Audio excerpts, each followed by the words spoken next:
You guys must be anticipating the beginning. Got really quiet all of a sudden.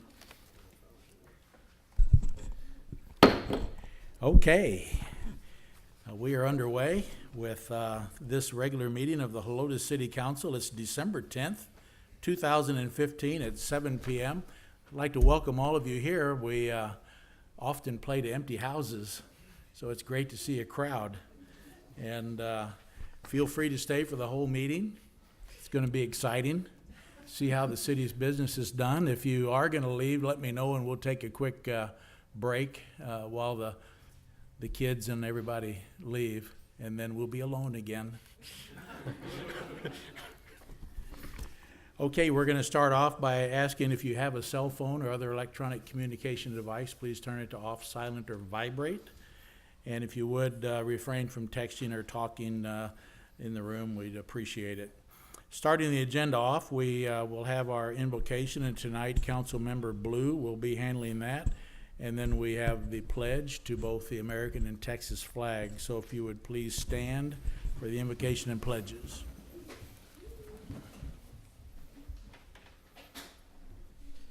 Heavenly Father, we thank you for all the blessings that you have given to us, both as individuals and as a community. And we thank you for the wonderful weather that we have been having recently. As we approach this holiday season, we ask that you protect all of the citizens as well as employees of our community. These things we ask in your holy name. Amen. Amen. Amen. I pledge allegiance to the flag of the United States of America and to the republic for which it stands, one nation, under God, indivisible, with liberty and justice for all. Honor the Texas flag. I pledge allegiance to thee, Texas, one state, under God, one and indivisible.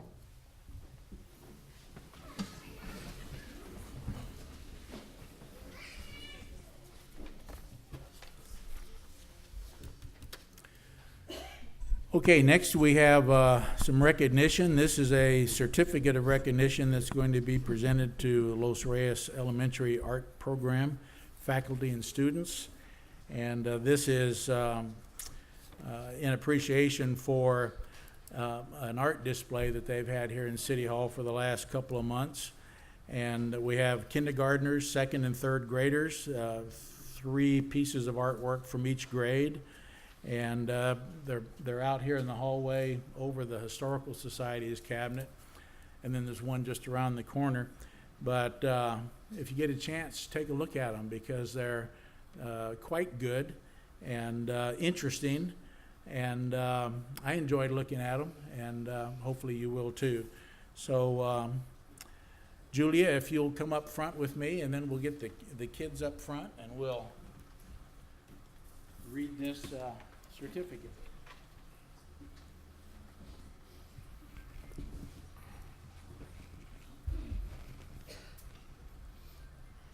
We're going to be a little crowded, but you can stand. You can stand here, and then we'll put them down there.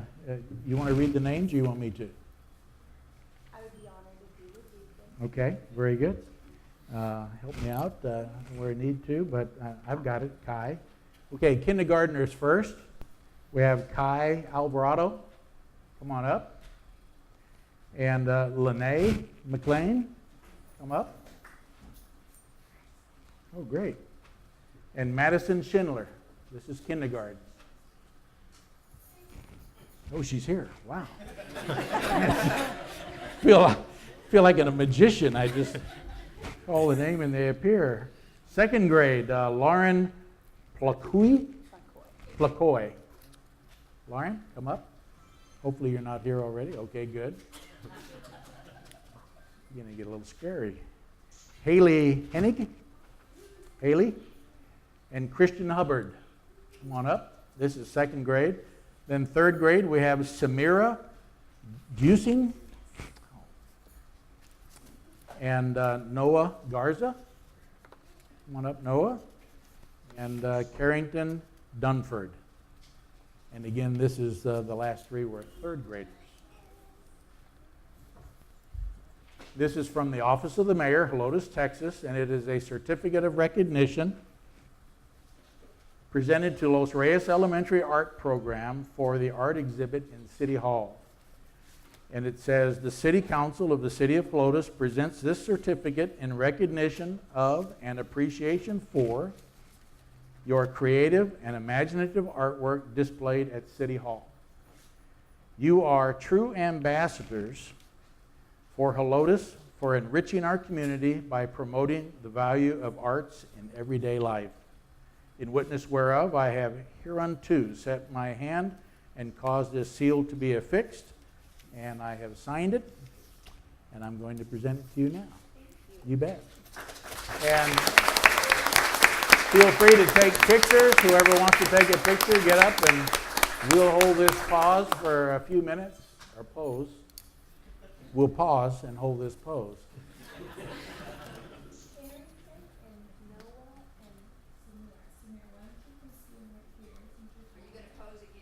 Yeah.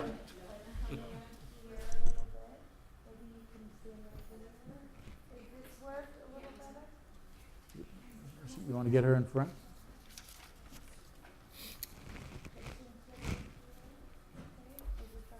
Okay. I'll shake your hand one more time. Just once. That's Thank y'all okay. so much. You bet. It's fun having the artwork here.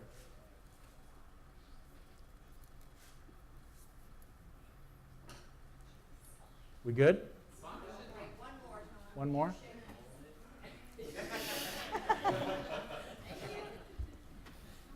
Just tell us when you're done. And I know this is exciting and big. Okay, very good. You bet. Thank you. And kids, you did a great job. We're very pleased to have your artwork here. Thank you. You bet. This is going to, as I understand it, be a rotating exhibit to where you'll swap out the artwork from time to time? About every 9 weeks. This one was a little bit longer because it was the first one, but about every 9 weeks I'd like to rotate them out Sure. and showcase some awesome art. that We'll just you guys- get with Grace and Yes, sir. we'll get that done. Sounds good, and thank you for corresponding with me, both of you guys. You bet. Helping plan this. Okay? Very cool. Great, One kids. of my earrings dropped. Oh, really? Hope I didn't step on it. Sorry, sir. It's okay. Okay, guys. And again, you're welcome to stay for the meeting, but if you're ready to get out of here, we understand.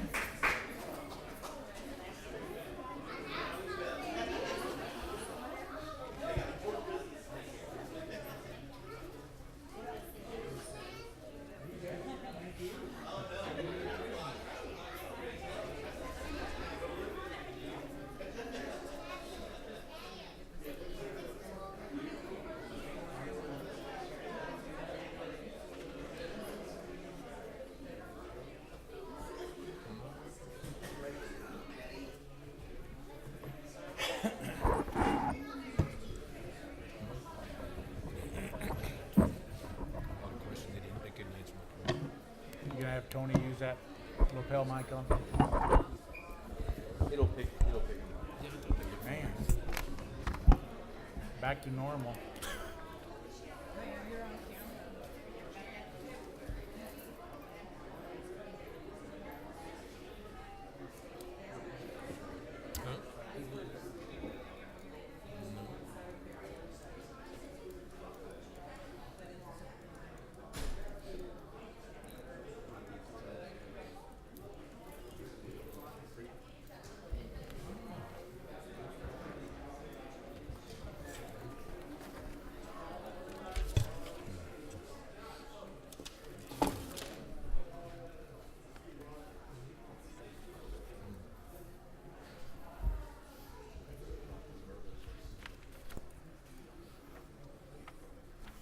You're going to explain everything, right, Tony? Yes, sir. Okay. I'll be quick. Oh, it's okay.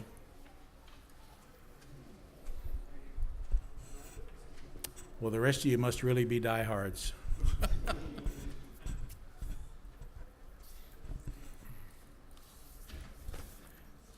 Okay. Next up is our open session, citizens to be heard. And tonight we have Lieutenant Anthony Burgess from our police department, and he's going to come up and explain a little bit about why all of our police officers have been wearing beards for the last 30 days. So Tony, come on up and use the lapel mic. I think I can be loud enough without it. No, go ahead and come on up. Tell us who you are, and you asked for this, and I've told Tony that it won't be long. His beard's going to look just like mine. Ladies and gentlemen, council, Mr. Mayor, thank you. I know our time's limited, so If you would use the mic, just for the recording, I got you. You're on TV. and you're on TV, so smile. Look up. Look This at better? that cam- There you go. I was approached by some of the guys, and they wanted to participate in No Shave November. And I said, we can do this, but it's gonna cost you. We're gonna turn it into something other than a no shaving event. A friend of mine is the chief of police in Granbury. He does the same thing. He takes his with another direction. So I figured we'd go November, December, January 1 being shave day. Everyone that wanted to participate paid an entry fee. And we created a little curiosity in the city. We got some donations from citizens, from some businesses. We looked at the nonprofit charitable organizations we have in the city. We did some coin flipping, got down to the winner, and this year, first year we did it, it's going to be the Lions Club. Officer Ortiz, he's got a list of some of the donors, businesses. He can go over that real fast for you. Thank you, Captain Burgess. I'd just like, first of all, to say thank you to Captain Burgess for putting this together. Some of our sponsors, Helotes Collision, Manders Automotive, Mr. and Mrs. Noble, Helotes Creek Winery, Ansel and Associates, Oolong's Chinese Restaurant, and those are just some of our many sponsors.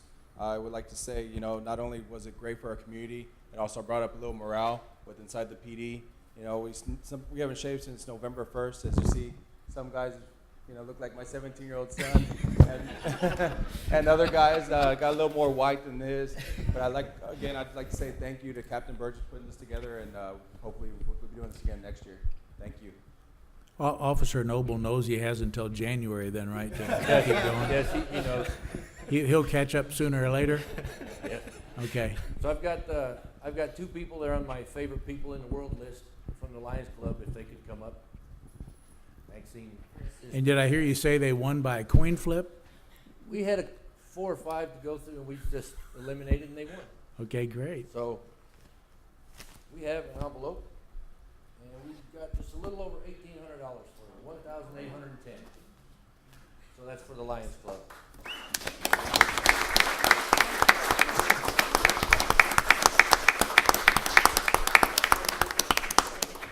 I would like to thank the city of Helotes. Christie and I was here before it became a city.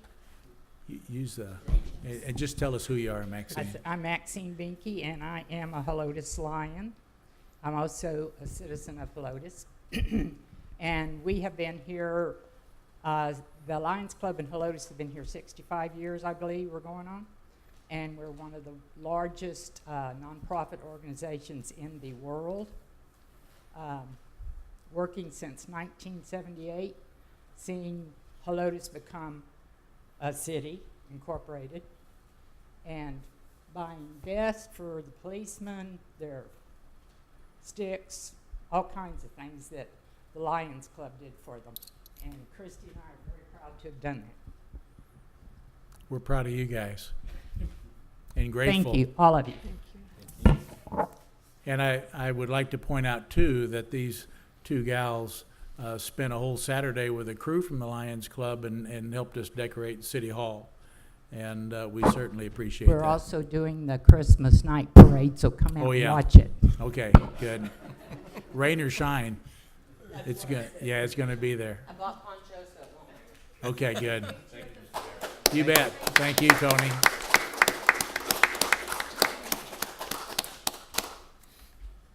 You guys did good. Is that worth a couple of bingo nights? I'm working Friday nights. All right. Thanks, guys. Thank you. You bet.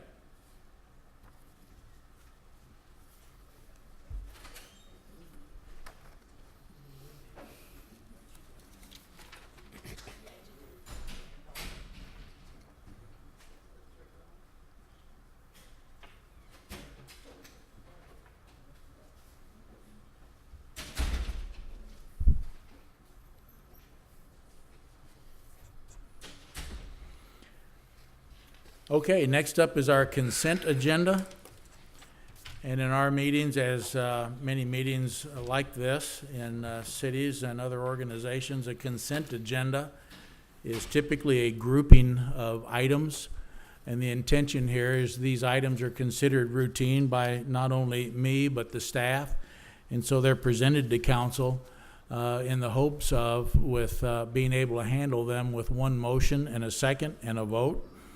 And that being said, though, if there are questions from council on any of these items, they can ask it, and if it can be answered fairly briefly, we will address the question. Otherwise, they can ask to have an item pulled for full discussion, and then that item or items will be dropped down into the individual consideration items later in the agenda. Tonight, our consent agenda is items 4 through 8. And so I would ask at this time if there are any questions from council, or if there are any requests to pull any of the items 4 through 8. No questions? I have a question. Okay. I have a question on consent agenda item number 8, just real quick. They're asking for a variance request on this road, Part of the road, part of the road, and why did they need a variance? because it exceeds the acceptable grade in the code. It's a maximum of Okay. 10%, and this is 18%. I did ask Rick and the chief to address the existing roads, Ravello and also Escarpment Oak, that are very steep, and they're at least as steep as this short 400 feet of Fire Road, and our trucks make it up that. So I just wanted to have some comparison on what's out there now. Okay. So there will be nothing done to the streets, they're gonna, it's, They're gonna improve it and build it, but it'll be a little over the. and who's paying for that? They are, The subdivision, mhm, the builder? the developer. yeah. Okay, that's all I had. I'm right on that, right? Yeah, okay. Any other questions? No request? Okay, then I would ask for a motion and a second to approve consent agenda items 4 through 8. Mr. Mayor, I make a motion that we approve consent agenda items 4 through 8. We have a motion from Fredericks. Do we have a second?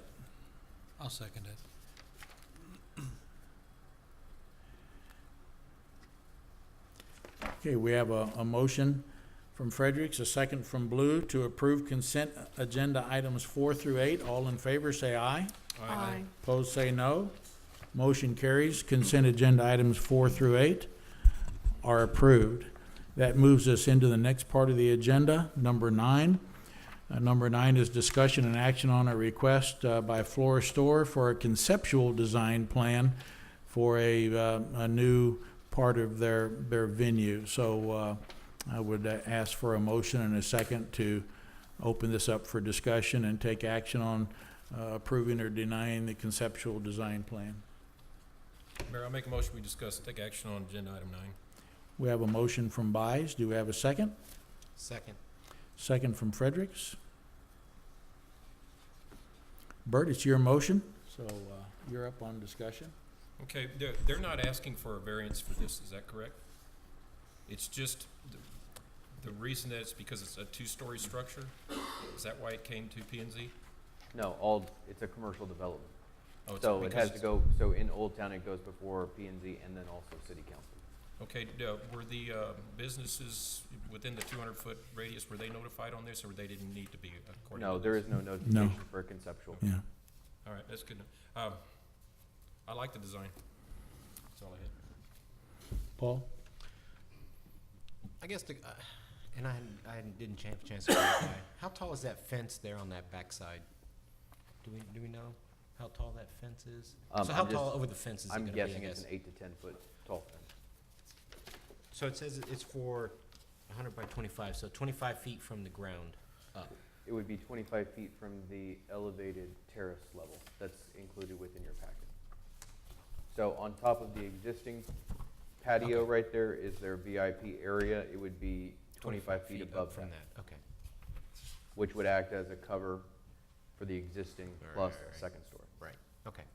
And that's to the roof, yeah, the high part of the roof. No, I'm okay with the design. I like the design. Cynthia? I'm okay with it. I think it's a great idea. Alex? I'm fine with it as well. Okay. So no other discussion required. We'll go ahead and call the question. All in favor of approving the conceptual design as presented in item 9, say aye. Opposed, say no. Motion carries. That takes us to number 10.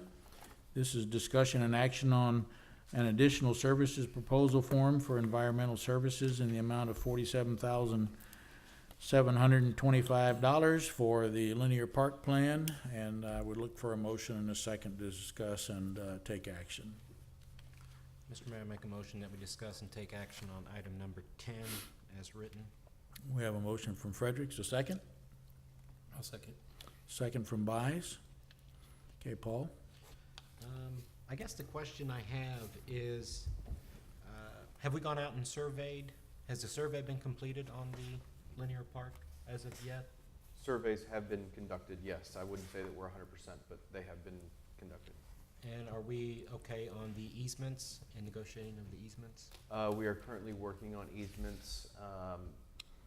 It looks, however, as though we will have to stop at that large node and not make our way back to Old Bandera Road. Okay. So we would have a continuous trail from Riggs Road behind the church all the way up to very close to where Los Reyes Creek and Helotes Creek combine or join together, and then there would need to be a turnaround back. We've been unsuccessful on the easements with the Webster property and the Kruger property, and then we were thinking about if we couldn't do that, could we go further towards Antonio Drive? And there's one property owner there that is resistant at this point. I'm not going to say we're giving up per se, but at this point, for the environmental, we would be looking at just from Riggs Road to that large node in the middle. And that's not a total surprise. We sort of Right. expected. Well, and that's Yeah. actually what the original grant Yeah. submittal was for. Right. We were just hoping to be able to get to either Antonio or back to Old Bandera and have a complete loop. But that's just going to have to be a phase 2, I'm thinking, at this point. Okay. We decided to be optimistic and go for the whole thing, but it hasn't worked out that way so far. And Okay. so what, I guess what does this include? This would be all the environmental clearances that are needed for the entire project is included in the scope of work.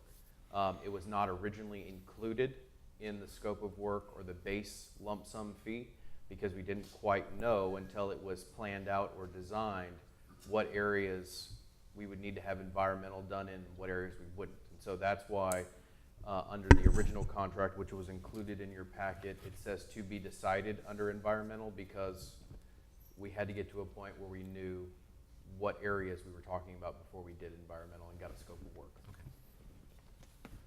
This item does include, however, because of that, a budget adjustment. You would be authorizing a budget adjustment that the EDC could then do to transfer money out of its operating account under its existing budget into the capital account to cover this environmental. Anything else? That's it. Thank you. Okay, Bert? In that same line of thinking, to me, is it safe to say that we might have some money left over because we really, correct me if I'm wrong, we really don't know where this thing is going yet. Is that correct? So how can we do an environmental study on this when we don't even know where it's going? Well, we do know that it's going from Riggs Road to that large node, and that's the area that this would cover. Okay, but this amount of money was supposed to be for the whole thing, wasn't it, or just phase 1? No, for the whole way back. So this would be, internally staff will be lowering the contract price because we know that it should be less than 47. So this would be an amount not to exceed.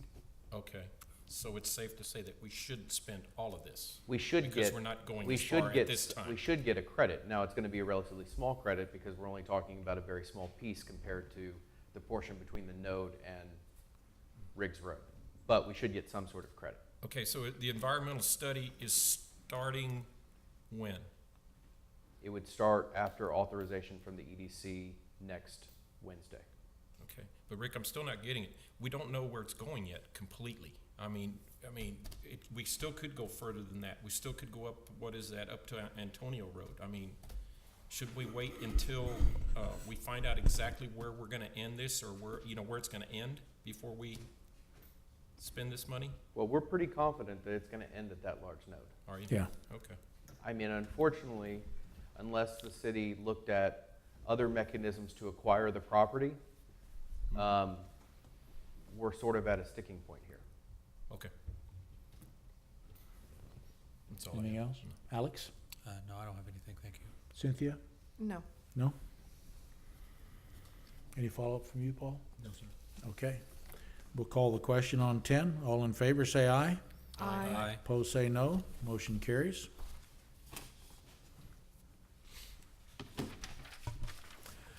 Okay, that takes us to number 11, discussion of and action on a variance request by KB Homes, Lone Star Inc. for a residential subdivision entry signage. And on this one, in reading through here and looking at the planning and zoning's recommendations, and evidently the agreement by the KB Homes of option C on the last page, number 3, option C is the way I understand it, is what the Planning and Zoning Committee recommended, and that seems to be something that KB Homes is in agreement, so I would, Well, can I clarify that? yeah, KB Homes submitted options, right, but they are, I don't believe you could say they are in agreement with P and Z. They're still wishing to pursue oh, okay, their original monument proposal. okay. Well, whoever makes the motion, if you want to make it just as it's written, that's fine. Otherwise, if you agree with planning and zoning and want to save us making an amended motion to include C, you could have your motion be for C, and then we can take action on that. Or just have it as written, and then we'll work our way to option C if that's what you all decide. Where is option C? It's on that last page of the folded over plans. Bottom left corner. It says option C. It's just a variation of what they're looking for. It's not as high. Yeah, it's not as Yeah, the high, but bottom. that's the one that planning and zoning Right, recommended in their meeting. okay. Because it's within the height requirements, and it gives KB Homes about 25% more than the allowable area. Yeah, okay. So anyway, we would open this for a motion and a second, please, for discussion and action, however you want to make the motion. Mr. Mayor, I move that we discuss and take action on a variance request to include option C as the variance for item number 11. Okay, we have that motion. Do we have a second? I'll second that. Second from Blue. So Cynthia, it's your motion. You're up on discussion. Well, I generally, I usually agree with P and Z, and the signage that they want was way, like double our normal signage, square footage, and it just was very, very big, so, our ordinance allows them to go up 25% larger, and I think that is reasonable, and I think it looks fine. It doesn't need to be that big that they wanted, so I just say that we go with what P and Z requested. Okay. Alex? Yes, thank you. I was at the planning and zoning meeting, and they gave a lot of consideration to a variety of the different options. They heard information from the builder and or the developer, and they came to this conclusion.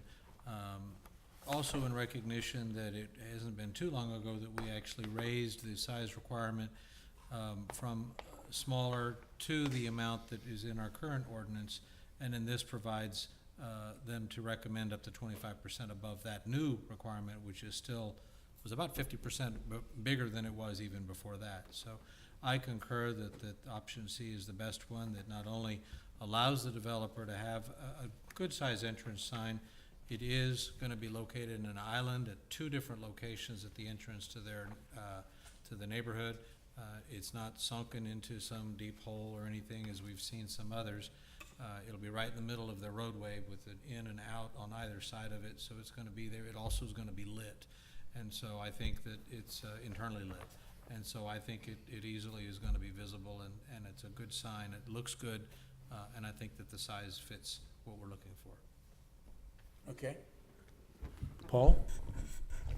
I mean, I like the sign. The design is very attractive. I guess I'm leaning towards option C, but I'm open to option B just because that keeps the intent of the original sign, while it's slightly bigger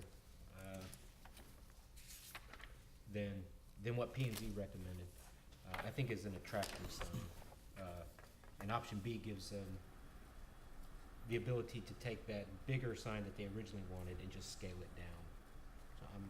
So I think I'm okay with either B or B. B or C? Yeah. Or maybe even C with the sign being the size it is, and put the wood header over the Yeah. top of it like in B, but Yes. keeping the size of the sign down as an option. Yes, Okay, if that's amicable to others.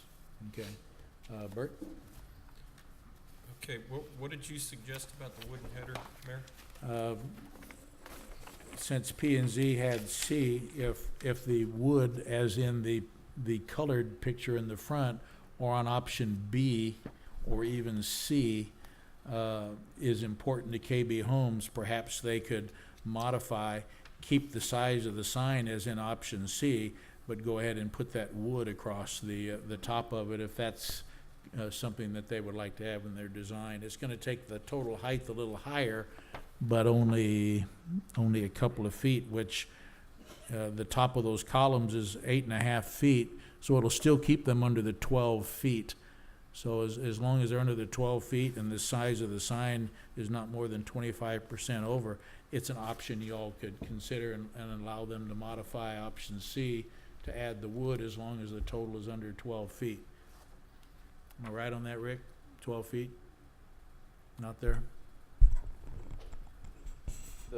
Well, the variance request, so y'all can do whatever. Yeah, I know, but to keep it within where we've been everywhere else, as I 12 foot recall, was we the did the maximum. other at 12 feet. Yes, sir. Okay. So that would give them a couple of feet to add some wood Add across that there. wood across. Yeah, I think that looks nice. okay. Okay, I was in agreement with P and Z, but that isn't a bad thing to add to it. As long as we're gonna keep option C with the wood on top, I would be okay with that. Okay, that way it's gonna look like what's in the colored sign, it's just the sign is gonna be within the allowable variance that P and Z can Is give. all of that Step down a wood, little bit. Yeah. is all of that wood, or is the things holding up that beam up on top, is that metal? No, it looks like wood. It's wood, okay. So the motion right now is to go with C. If y'all want to, through the discussion, allow some wood to be put over there as long as they stay under the 12 feet, that would be something we could have the motion amended to include. So, is that all you had? That's all I have. May I say something? Yes.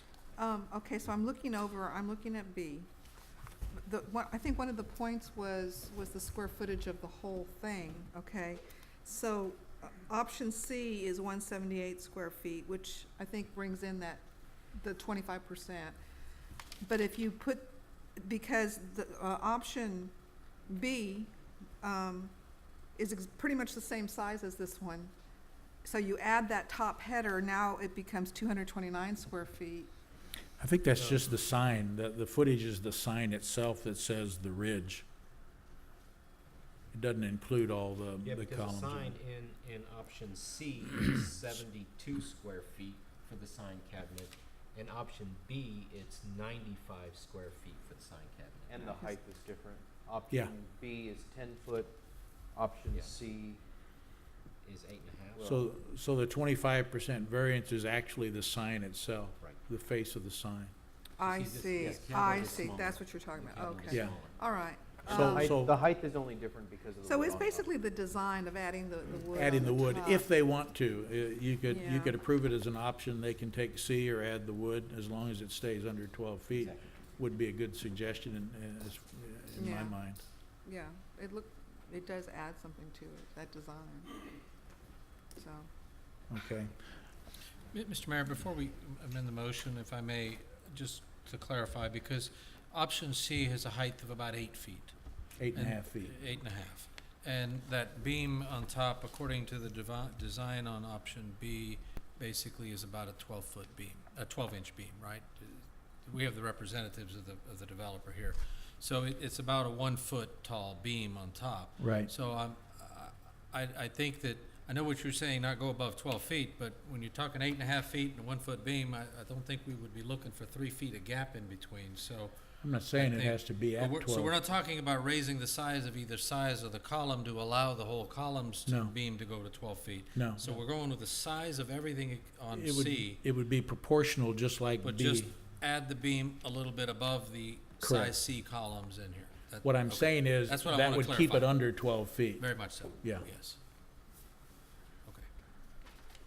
So they'd have a clearance to the wood of, it looks like about 8 inches, something like that, from the top of the sign to the wood beam, which would keep it it would keep it more around the 10 and a half foot Correct. well, I would elevation. rather say that, keep it under 10.5 Yeah. foot than actually say 12 feet, because I mean, Yeah, just keep it the proportion of option B, Yeah. about 8 inches above the sign, and then put their beam. okay.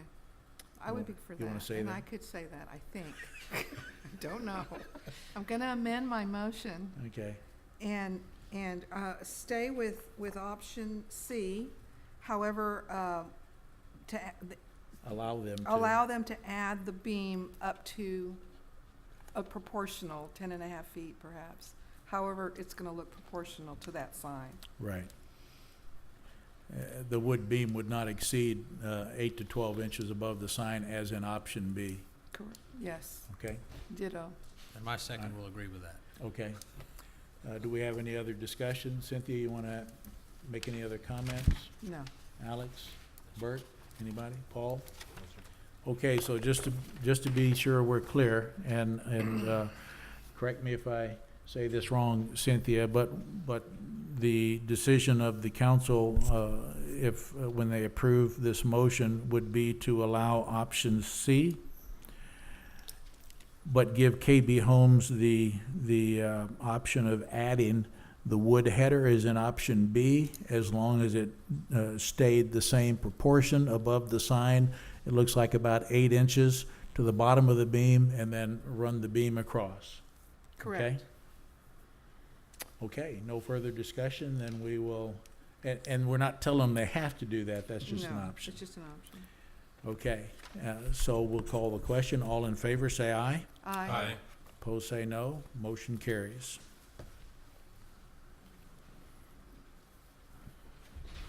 Okay, next we have item 12, which is discussion and action on an interlocal agreement for police, fire, and EMS dispatch services given by the city of Helotes to the city of Leon Valley. And this is something we've been working on for a while with Leon Valley. And we can get into more detail after we have the motion and a second. So I would ask for that now. Mayor, make a motion, we discuss, take action on item 12. We have a motion from Buys. We have a second, Second. and a second from Fredericks.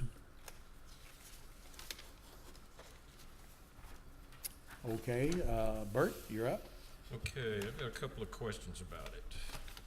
It says that we are going to hire 2 dispatchers Yes, for this. Are they gonna be full-time? yes, Okay. It says that we're hiring them at, right around 76.5. Does this include benefits? yes. It includes benefits, okay. Yes, and we're not hiring them at 76.5. That's a budgetary number. That Yes. is the highest paid dispatcher we have. So I just Okay, wanted to well- overestimate the We're- expenditure. Yeah, we're bringing them in at a lower than that, and we are bringing in two of the dispatchers from Leon Valley per our agreement, and our dispatch supervisor is well versed in their capabilities, and they've been interviewed, and they've made their selection there. Okay, can we do that? Just bring somebody without opening up the job to somebody else? Yes. That we can do that? Mhm. Okay. My next question is, on page 3, section 406, here we're gonna be having surveillance on Leon Valley's Police Department holding cells. Who's paying to hook that up? Leon Valley. Leon Valley is paying to hook that up? Okay. It's really actually relatively simple. It's just over a web page. So we're Okay, so able, it's not very expensive anyway? No. Okay. All right, and then one last question, I hope. Now, I know right now, I think we don't have 2 dispatchers on duty all the time. Is That's that correct. correct? yes. Okay. Most Is of the this time, but not all the time. Is this mandating that we have to have 2 dispatchers No, on it- duty at all times? we clarified that. We're making our best effort to have two. There will be two scheduled, but they do know that if we have illness or training or other things come up, there may be one dispatcher on, and they're okay with that as long as we have two scheduled and make every effort we can. And we knew that going in and Okay. allowed for it. So Angela will still have the discretion of? Yes, Of that? Yes. We were not mandated to have 2 at all times? no. Okay. Uh-oh. No, we're mandated to schedule 2 at all times. Scheduled two, Yeah. but if we only have one due to some emergency, they understand that that could happen. But we are scheduling two. Okay. That's all I had. Paul? I applaud the agreement. I'm glad that we're finally getting some bang for our buck over in dispatch. So I applaud you guys for getting that done. I know it looks like it was a little bit of a process to get done. And, Did y'all look at the, what Rick sent out, the scoring process that Leon Valley went through? It didn't look like the scoring process was too detailed, but it did give us, I guess, a 75 out of, I don't know, scale of 100, I'd assume. But, We won. and I guess the only question I had was, I guess concerning the dispatchers, and we just brought them over, and I kind of had the same question that he had. These guys were vetted just as well as we would any other. Everything went through Dispatcher. HR, everything is okay. Okay. Very good. Thank you. Mm-hmm. Cynthia? So how many dispatchers do we have now before hiring these new two new dispatchers? 6. 6, yeah. Not including the dispatch Right. supervisor. 6, so now we're gonna have 7, 8. Okay. I don't know, now, okay, so if we get another city in, right now it's just Helotes, then in Leon Valley, right? So if we get Gray another. Forest, Gray Forest. Gray Forest. So if we get another city, a bigger, Chavano Park, for example, are we gonna have to hire more dispatchers at that point too?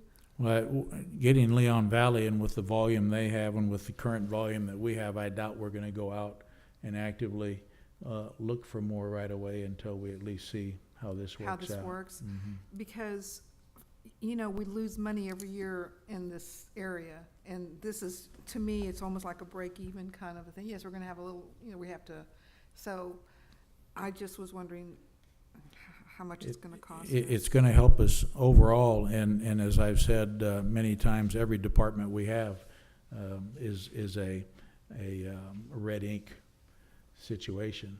None of them make us money, so dispatch is no different than police, fire, And I don't mean anything else. for making money, I meant just to break even. I Yes. just always wanted the dispatch to break even at some point. Yeah, Well, Yeah. can I address that? I mean, Sure. with this agreement, we're making headway. yes. It most likely will never happen where we break completely even.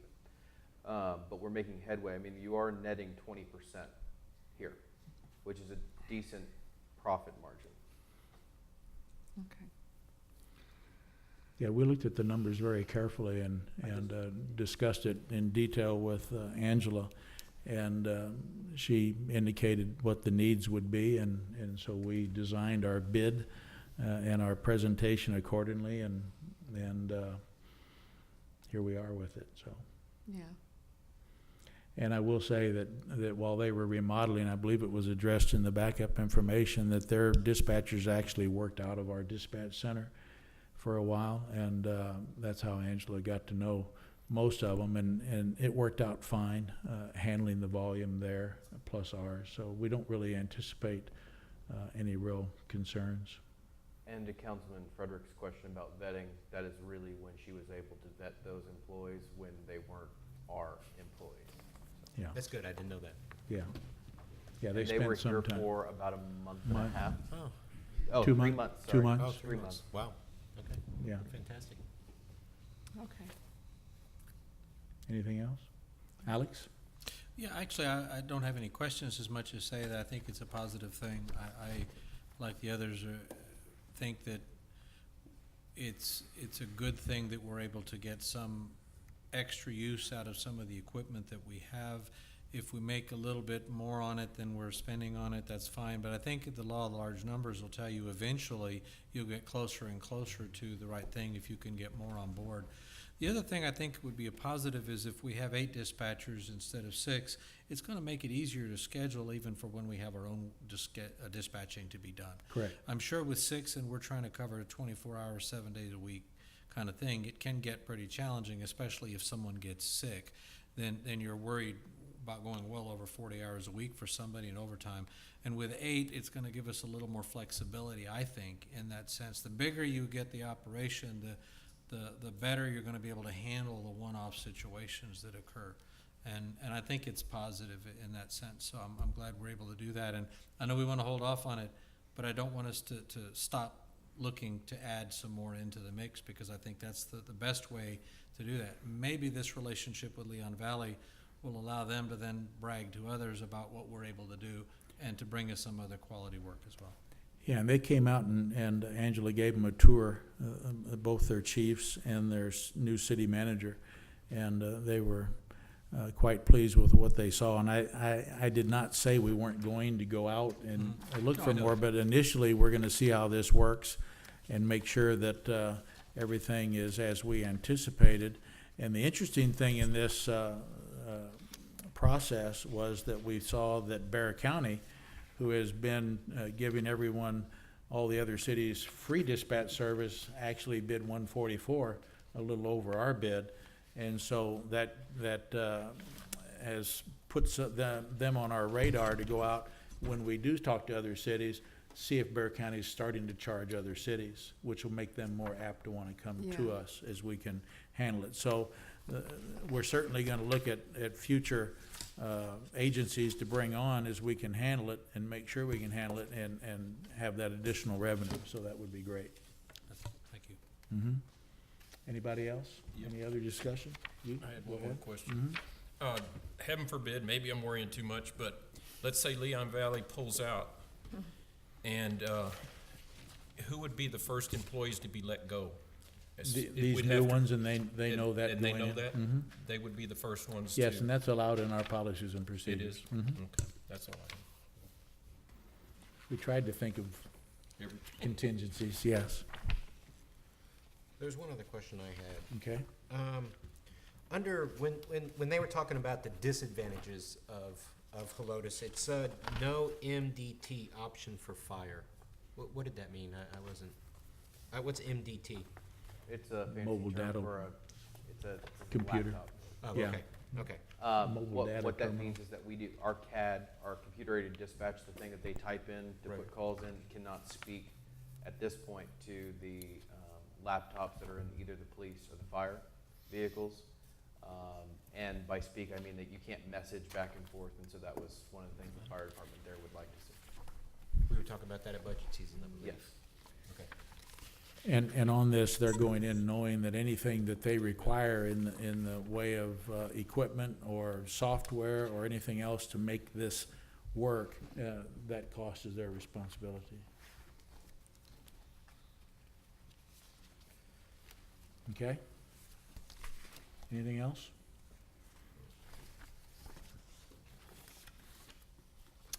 All right. Let me see where I hid my agenda. Okay, so then we will call the question on item number 12. All in favor of approving the interlocal agreement with Leon Valley for police, fire, and EMS dispatch, say aye. Opposed, say no. Motion carries. Number 13, discussion of and action on an ordinance of the City of Helotes amending the Code of Ordinances, Chapter 66, signs. So again, I would ask for a motion and a second. Mr. Mayor, I move that we discuss and take action on item number 13. Okay, we have a motion from Blue. Do I'll we have a second that. A second from Massey. Okay, Alex, you're up. Thank you, Mr. Mayor. This item has been worked on by our Planning and Zoning Commission for probably 5 months or so. They've taken a good thought process on going through it. Sometime in the late spring, early summer, a number of businesses in town started putting an awful lot of signs all over their windows and doors and walls. And our staff, led by our city administrator, decided rather than just enforcing the very restrictive window sign ordinance that we have, he would go to planning and zoning and then council to determine whether we want to enforce what we have or maybe relax it in some fashion. So he took it to the Planning and Zoning Commission, who then had a lot of questions, wanted to know more information, gathered a lot more information about what other cities were doing, which, if I'm phrasing this right, are all over the board. There's very little consistency. Some are extremely restrictive, others have hardly any restrictions whatsoever. So then he took that information back to Planning and Zoning. They then said, well, let's ask the businesses in town what they believe. And knowing that the businesses are obviously going to favor a certain type of less restriction, he and the staff put together a survey. I don't believe they got a huge number of responses, but the ones that were responding were there. They too were kind of a lot of all over the board as far as their response. And then the Planning and Zoning worked real hard to try to craft a revision to the ordinance, which I wholeheartedly concur with. I know that at first look it can be a little bit on the restrictive side. What our current ordinance is very restrictive. It's one window or door sign per pedestrian way.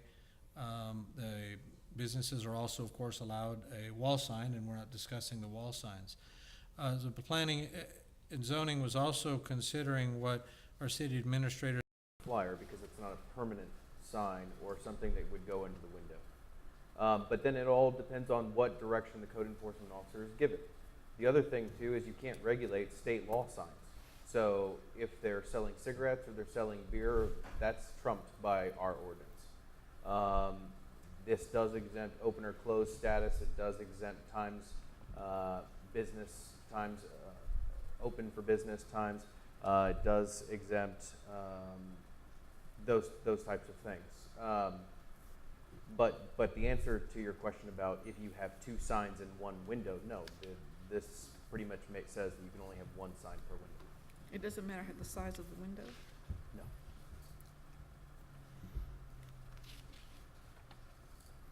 But our current code only says you can have one sign per pedestrian way.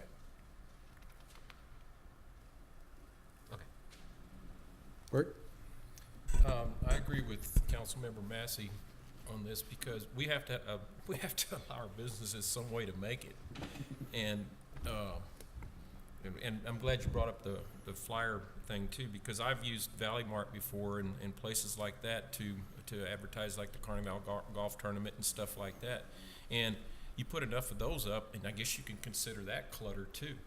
So, like Councilmember Massey said, this is a very difficult situation, and I really don't want to over-regulate our businesses. And I know Councilmember Blue said that it was very restrictive before, but we really weren't enforcing it anyway.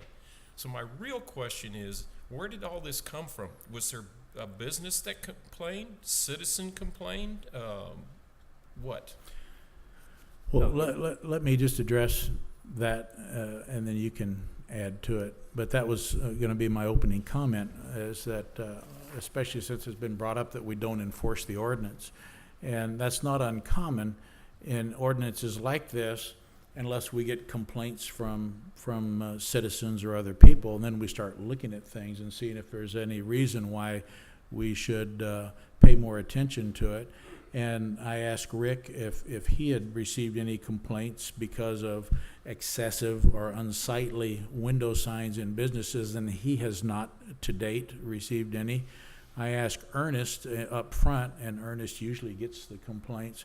Ernest has not received a single complaint for window signs, either in number, content, or appearance, and I certainly have not. So that's where we start judging it. And then it comes down to enforcement. And in my mind, that was a big concern of mine, because piggybacking on what Paul said, let's say a business has 2 signs on a face, and they're both 25% of the window, and say a nonprofit comes in with a little fundraising flyer on a legal size or maybe a little larger sheet, and they want to put that in the window, well, that's going to be a no. Unless, like Rick says, well, no, we'd probably allow that. Well, then how do you enforce it? Because you're either going to do it or you're not. And so if they've already received their maximum, they wouldn't be able to put up a nonprofit flyer, in my mind, if we're going to really enforce it right. And then I was concerned because it said 2 windows or door sign per side of building with a maximum of 8. And like Cynthia said, most businesses have 1 side, so that's 2 signs max. And I thought, well, AutoZone has 2 sides that I can remember, so they could have 4 signs. Well, who's going to have 8? I said, nobody has. And then Rick says, well, Taco Bell has signs on 4 sides, so they could have 8. Well, okay, so Taco Bell has 8, but a company that has just 1 front, they can only have 2. So right away you're going to have, well, hey, why can't I advertise my business? And I agree, businesses coming from having some retail business background, you want to advertise your specials, and we're here to help our businesses do well. So the things I look at, how in the world are we going to really enforce this effectively? And why are we worrying about it to this degree when we have had no one complain from the public? And I also look at most signs out there are for the most part tasteful, because businesses aren't going to just put up a bunch of trash signs in their windows. If they do, then that can be addressed. I'd look at the pictures of Dale's Fitness, and they have signs all the way around there. Is that really a window sign? Because it's not in the window. It's between the bottom and top light. So how do you handle that fairly? And where do you start making this distinction, and how does the enforcement get into it? So I can appreciate planning and zoning spending months on this, but as it's written, I still see that there's going to be trouble enforcing it, and are we over-regulating?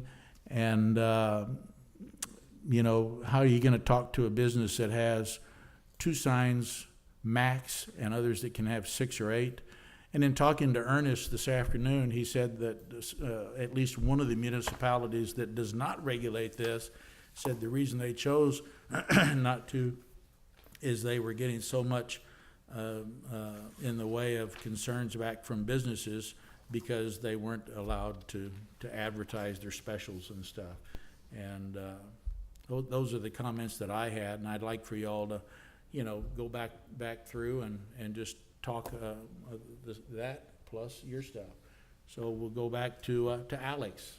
Beat me up, Alex. Sure. Well, I would say that probably what brought it up was that we have a couple relatively new businesses that decided to put up 10 or 12 3x4 size posters throughout the entire site, and I think that's probably what alerted I'm sure it probably is what alerted Rick and maybe staff to what's going on, because we probably didn't have a whole lot of businesses that went way beyond that until we had a couple recent additions to the city that caused that to be very noticeable. And they're in very prominent locations. And I think that's probably what brought it up, rather than specific complaints by citizens. Now, I would also probably say we don't get specific complaints by citizens on the number of wall signs, or the size of monument signs, or whether they're brick, or whether they're wood frame, or whether they do or don't comply with a lot of our ordinances, because the citizens are now complaining, but what they do is they get the feeling, and you get the like, wow, I'm feeling kind of enclosed and cluttered and that sort of thing. But by the time you notice it, it's a little late to regulate it. But I think that may be what brought that up. I'm not saying that we need to enforce the very restrictive one that we have. I agree that we need to release it to some extent. But that's kind of the process that's going through here, is to what extent. I don't believe that we should have a free-for-all in the number of signs. And I don't believe that all of you do either. The question is, what's the right message? What's the right amount? Because we have to have something in the ordinance to regulate the signs, or we're gonna allow businesses to just cover their entire wall surface with a sign. And we have a regulation on wall signs by the square footage, by the linear front of it, and that's fine. The reason why planning and zoning went this route was because our city administrator basically said to try to do it based on, like we do wall signs, you're allowed 1 square foot of window sign for 1 linear foot of frontage, would be a nightmare to enforce. And his recommendation, correct me if I'm wrong, was that if you gave it a 25% or 50%, that's easy for the code enforcement officer to go down the street and say, yep, that complies, no, that does not, without actually having to measure everything. P&Z didn't have a fun time trying to determine the difference between a permanent sign and a temporary sign, or flyer versus an advertisement versus something that advertises the business itself rather than the products. And maybe that's something that you could look at. But over and over again, when their final decision was, their concern was the look of clutter across the business face. They also recognized that 90% of these signs are not visible from the street anyway. They're not designed to attract people to the business. They're basically a flyer or something like that you pretty much have to be on your foot or in the parking lot going there to be able to read. And so they weren't trying to restrict the ability for a business to attract somebody off of Bandera Road to come to their store, because they know that you can't read them anyway. Just like the ice cream store, the dry cleaners, the other places that are a lot of photos and you see there, that people can't see that from the street. They're either going to the business or they're not. And there was the recognition that it would be very difficult on what do you do. I mean, the difference between a flyer for, say, a fundraiser or nonprofit versus buy one, get one half off, and 17 different little sheets of paper on the window. It still does amount to clutter on the wall. Right now we have a number of businesses, the ones that are violating this, are basically bypassing our wall ordinance, our wall sign ordinance, by just sticking everything in the window instead. And so there's a reason we have a wall sign ordinance, and if we're not worried about how many signs any business can have, whether it's on the street front, on the wall, or on the window, then I think this is the time we discuss it. I think we should relax what we have. I believe this is a good start. I know that we asked for a lot of responses, and even some of the businesses says, no, I don't rely on signs really much at all, because I know that people are coming to visit me completely. I'm not using this sign to attract business off the street. It's a tough one. I agree. I mean, I don't know that there's a simple solution. I think this is a good start with it, but I think this is the forum where if you guys say, you know what, 2 is too restrictive, make it 3. If you don't want to have the number of signs, say, take 2 windows, 50% of the window size. You can put every little piece of paper up there you want to. I don't know. I just think they work really hard to try to come up with a compromise between the wide variety of members of P&Z to come up with this suggestion. And then they said, okay, guys, it's your turn, because they were frustrated with trying to fit every scenario into it. And if I'm not mistaken, Rick said that there are going to be a number of businesses that are going to come back and they're going to say, we need to really ask for a variance for this particular sign because it doesn't fit the ordinance, and we're gonna say, you know what, you're right, it doesn't fit the ordinance, you're okay to have that sign. Thank you. Yeah, if you look at the picture of AutoZone that's in the packet, they have quite a few signs, and they're done, to me, in a very orderly fashion, and it doesn't look bad. The survey, I did read the survey, and it is a very small percentage of the businesses that responded to it, and I don't know how we got word out that the survey was even available other than emailing to HAMBA and the chamber members, as I recall in the backup information, but not every business is a member of HAMBA or the chamber either. So I think a fair way to do it would be to just go to each business and maybe look at a survey. And I appreciate what you're saying, and we certainly don't want to just let them, like you say, do everything, but looking from the retailer's standpoint, especially in the economy we have today, you just don't want to restrict them too much, and I think that they would know, and if they don't, we can let them know that they are getting cluttered and everything. But I think my opinion, the way it's written with 2 per face and 8 max is just going to be restrictive, especially if, like Paul said, what if they have a sign that's not 25% of the area of the window and it's only, say, 10%? That means they can't put anything else in that window, even an index card, because they have that one sign, even though it's not 25% of the window, because then it becomes clutter. Even though it might be 2 small signs not making up 25%, but it's not clutter either. So there's so many gray areas, and people are gonna be coming in and saying, what if? And we're gonna be sending our code enforcement guy out, and he's gonna be the window sign police, the way I see it. Anyway, I know Cynthia, our administrator's been very quiet, but I would ask him to, he'll have his chance. to answer the question of how would you, what do you think would be necessary from strictly an enforcement perspective, not Can I from s- an Can I advice say perspective? something before he Yeah, answers the that's what I question? say. Let's finish this, and Okay. then we'll get Rick's. Okay, let's look at this picture of Advanced Auto Parts. I think this is a real prime example. Which one? Advanced, this is the first one, Advanced Auto Parts. Yeah. Okay, they have, now let's look at this, there's 2 pictures there. They have 2 wall signs. Are those wall signs supposed to be there, according to our ordinance? Those 2 wall signs with the 1899 and the now open, those 2 wall signs? Advanced Auto Parts. Advanced. Are those permanent? One says 18-something. Are those interchangeable wall signs, I wonder?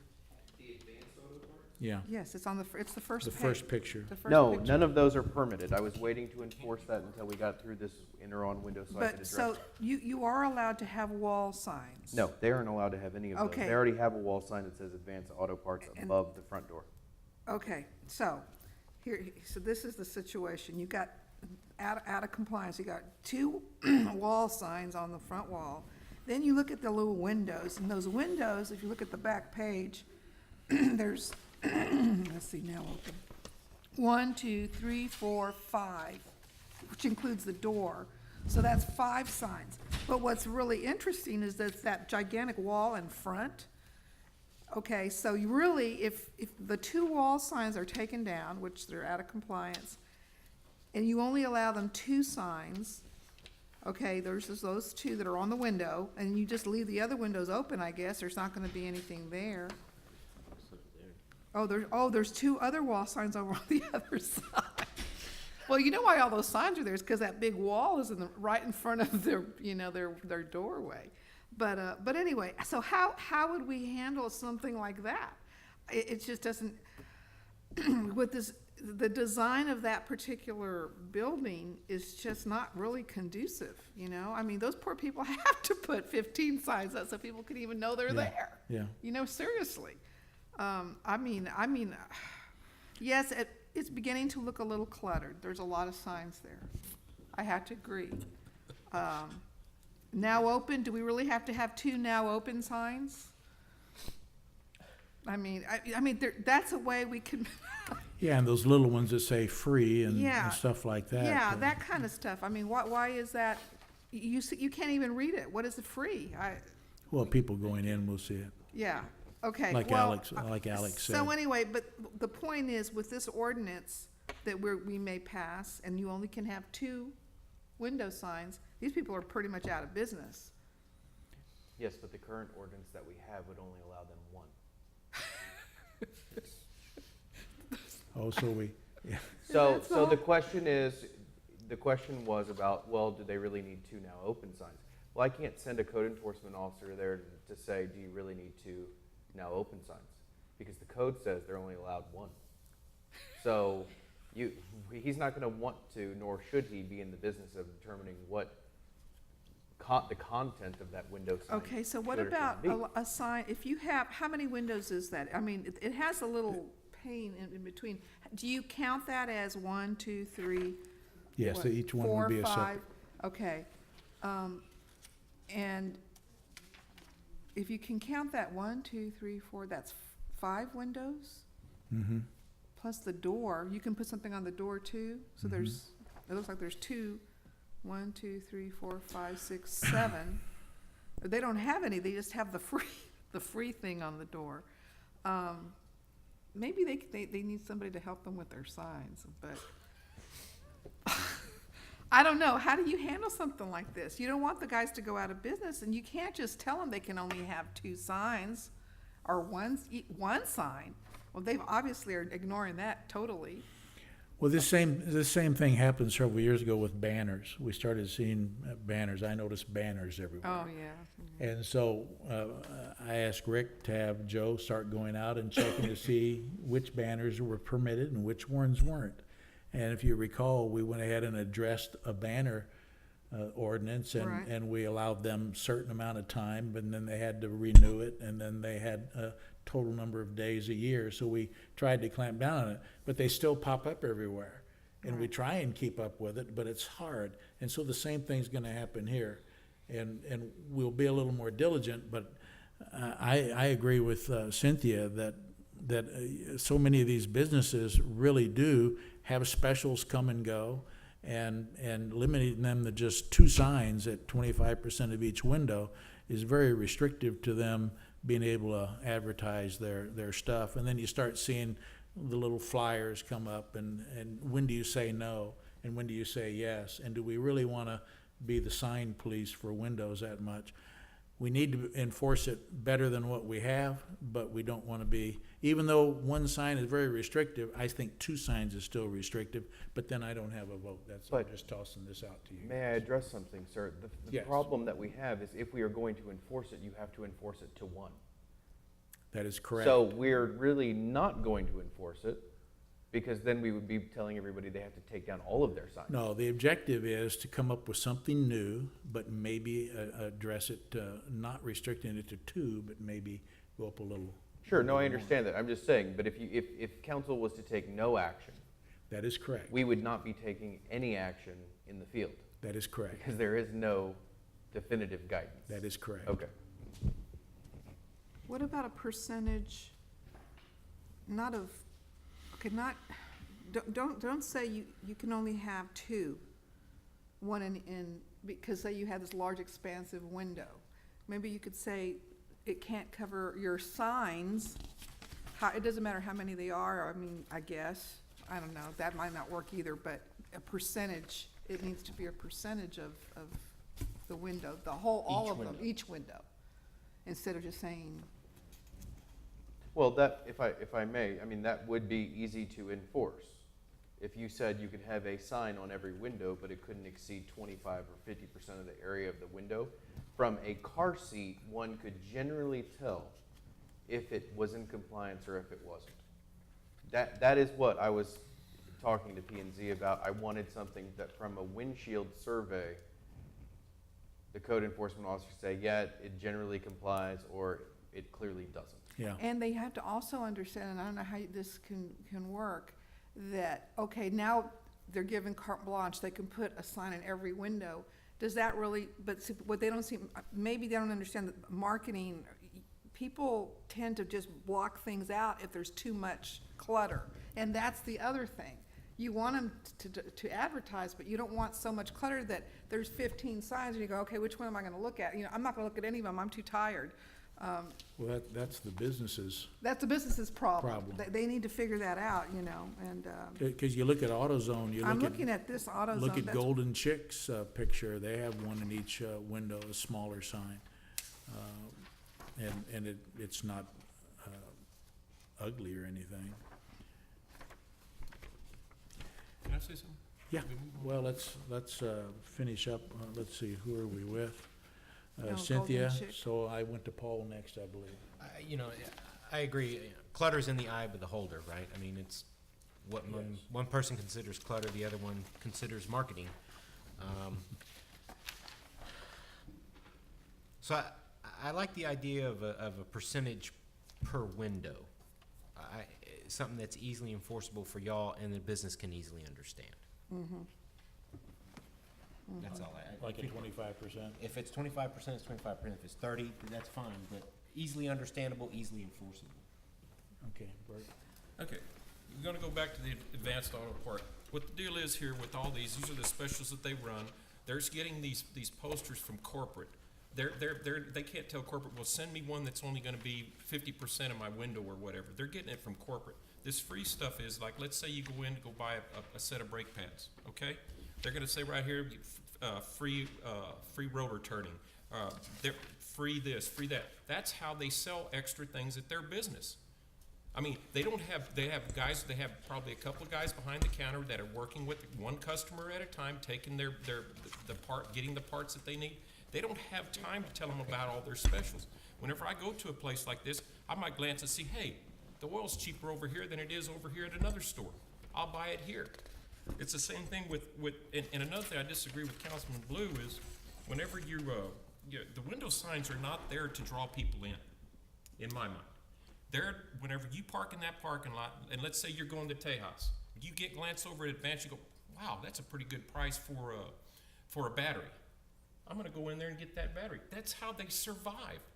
These people here at Advance, they've got AutoZone across the street from them. They're doing everything they can to stay in business.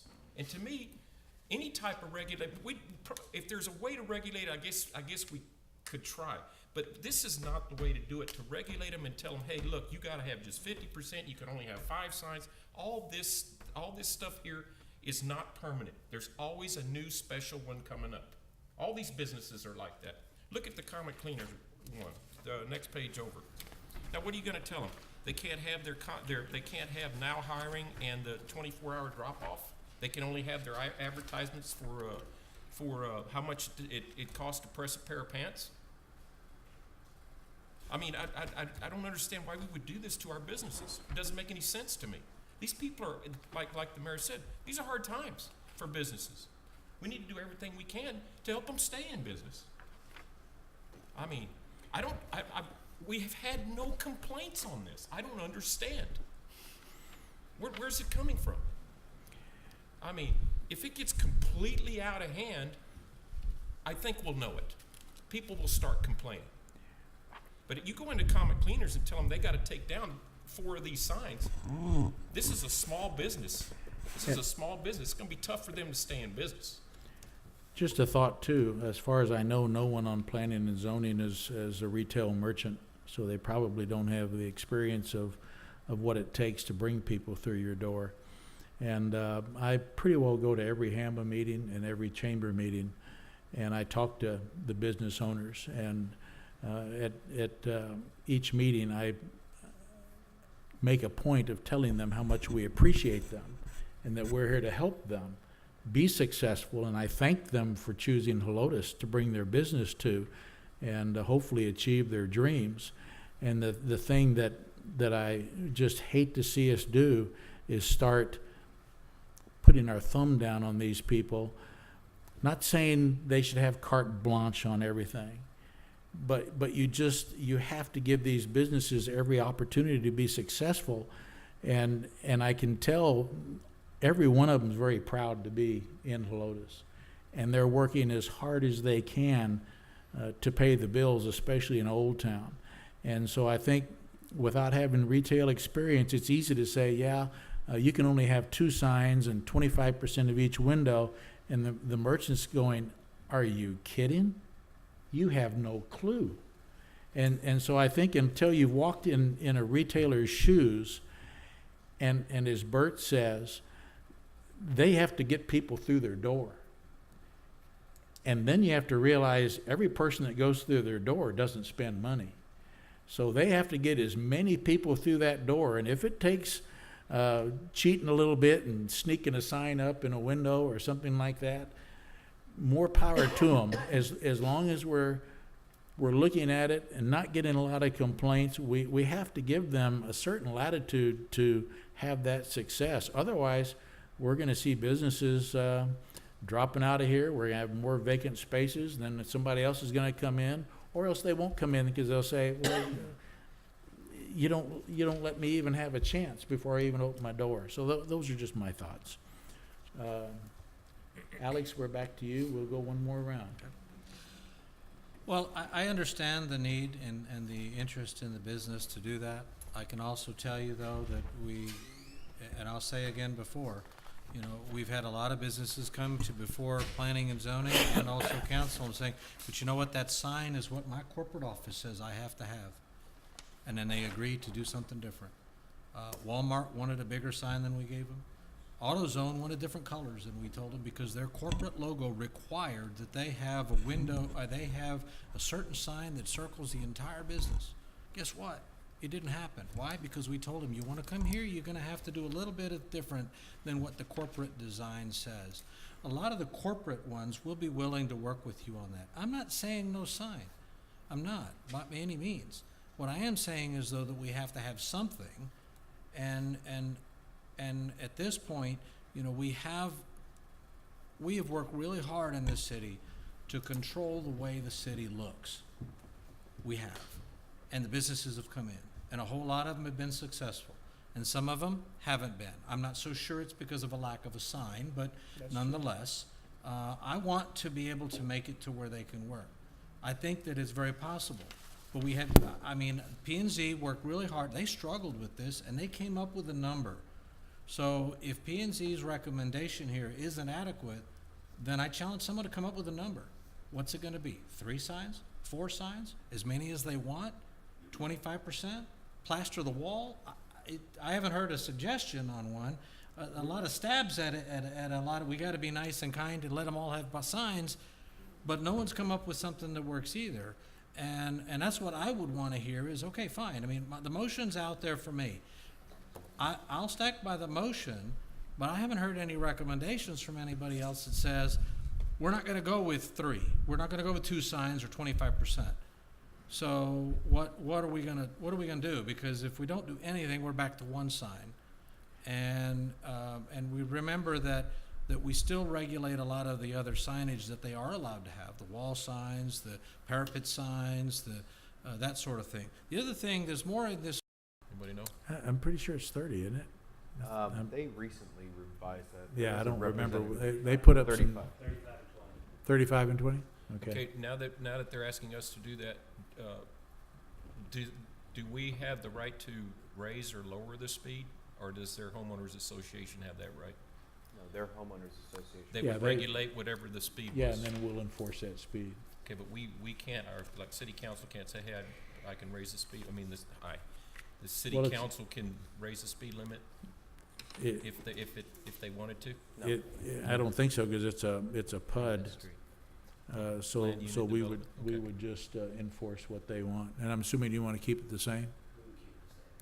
Yeah, Okay. okay. Mr. Mayor, I did have a question, because I know that in our ordinances somewhere there, it lists all of the stop signs and all the speed limits on all the roads. Does this enforcement action require that we go into the rest of the ordinance and start adding all those street names and speed limits and stop sign locations and all in order to make them enforceable? We would. We would, okay. Which is that what would we come did for after. Cedar Springs and the others. That's all, thank you. Cynthia, No, anything? no. Any other discussion on this? No. Okay, then we'll call the question. All in favor of approving the ordinance to extend the traffic rules to Hearthstone, say aye. Aye. Opposed, say no. Motion carries. And by golly, that brings us to the end of our agenda. So if there are no objections to adjourning, we will go ahead and adjourn. And we're adjourning at 9:02.